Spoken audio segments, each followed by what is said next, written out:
Bonjour à tous les cinéphiles, ici le Cinédan. C'est sans surprise que mon appréciation va porter sur le film Rogue One, une histoire de Star Wars.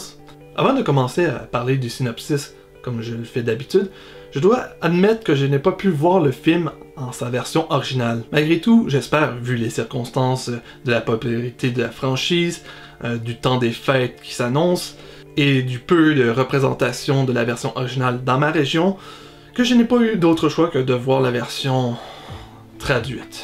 Alors j'espère que vous pourrez me pardonner pour ça.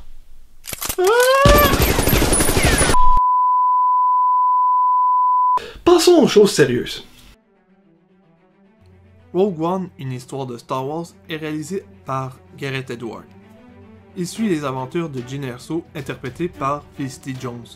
C'est la fille d'un talentueux ingénieur qui, en plein cœur d'une guerre civile entre les forces de l'Empire et celui des rebelles, cherche à survivre au milieu de ce conflit. Malgré elle, elle sera impliquée dans une mission dangereuse pour retrouver son père. Ce dernier l'informera que la nouvelle arme de l'Empire, l'Étoile de la Mort, a une faiblesse pour l'amener à sa destruction.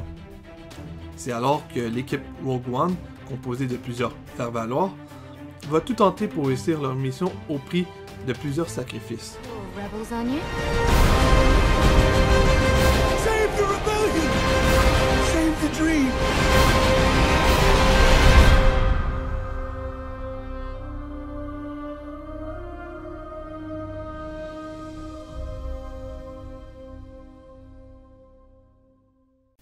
Bon, tout s'annonce pour être un excellent film, mais est-ce un excellent Star Wars? Et c'est cela qui me pose un peu problème. Dans l'ensemble, le film est un bon divertissement que je conseille aussi bien aux fans de la saga qu'aux néophytes. Néanmoins, il souffre de quelques problèmes qui m'ont un peu agacé avant et après le visionnement. Seulement avant d'aller en salle, je connaissais déjà l'histoire, mais aussi le destin des personnages, parce que la mission Rogue One a souvent été mentionnée dans les précédents épisodes de la trilogie originale. Many Bothans died to bring us this information. Alors, le côté surprise du film, j'en ai pas eu pour mon argent. Et la pertinence du spin-off, je le conteste pour cette raison depuis son annonce. Pourtant, le film de Gareth Edwards est divertissant. Quoique les premières minutes nous fassent bondir d'un personnage à un autre, sans une véritable présentation de ces derniers. Sur ce point-là, ça débute assez mal la partie, pour apprécier ces nouveaux personnages qui sont introduits pour un seul film. Je reproche aussi que les personnages sont peu développés et unidimensionnels. Ce sont tous des stéréotypes qu'on a vus plus de 1000 fois. On a bien sûr l'homme de foi, le guerrier terre à terre et bien évidemment la rebelle plus que rebelle. This is a rebellion, isn't it? I rebel. Je n'ai pas eu d'attachement à ces personnages, et la mort de certains passe dans une telle indifférence, selon mon opinion, que je les considère comme une parenthèse dans la franchise. Et c'est ce que le film est, une parenthèse, qu'on aurait pu s'en passer. Le voir ou non ne change strictement rien dans la continuité de la saga. Il développe légèrement quelques détails de l'univers et quelques faits historiques, mais émotionnellement, c'est raté dans ce sens.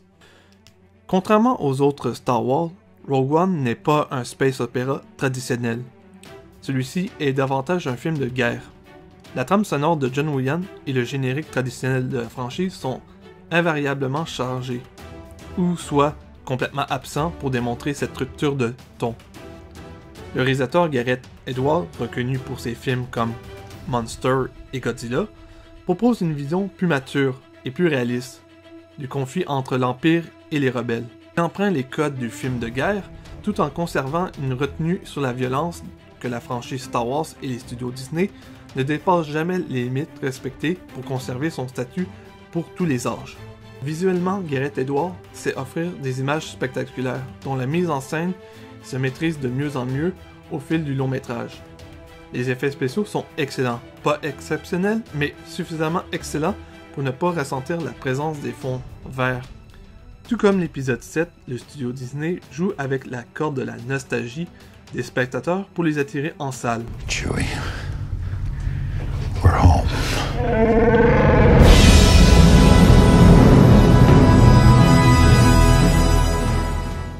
On retrouve des personnages connus des précédents épisodes, certains comme Darth Vader.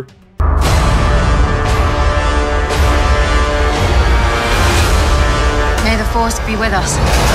Difficile de ne pas le remarquer. Tandis que d'autres plus subtils, comme les deux voyous qui embêtaient Luke Skywalker à la cantina dans l'épisode 4. He doesn't like you. I'm sorry. I don't like you either. S'adresse à des fans de mon niveau. En conclusion, Rogue One est un bon divertissement. Pas le film de l'année, mais un bon divertissement. J'ai eu plus de satisfaction avec le dernier film de Denis Villeneuve, Arrival, et Moana est si charmant qu'il est délectable à regarder, tandis que celui-ci est bien, légèrement plus que bien, meilleur que n'importe lequel de la prélogie. Ça c'est facile à faire. Toutefois, le problème est qu'il ne m'a pas apporté de surprise ou d'inattendu. Ce que la prélogie a fait... Fuck!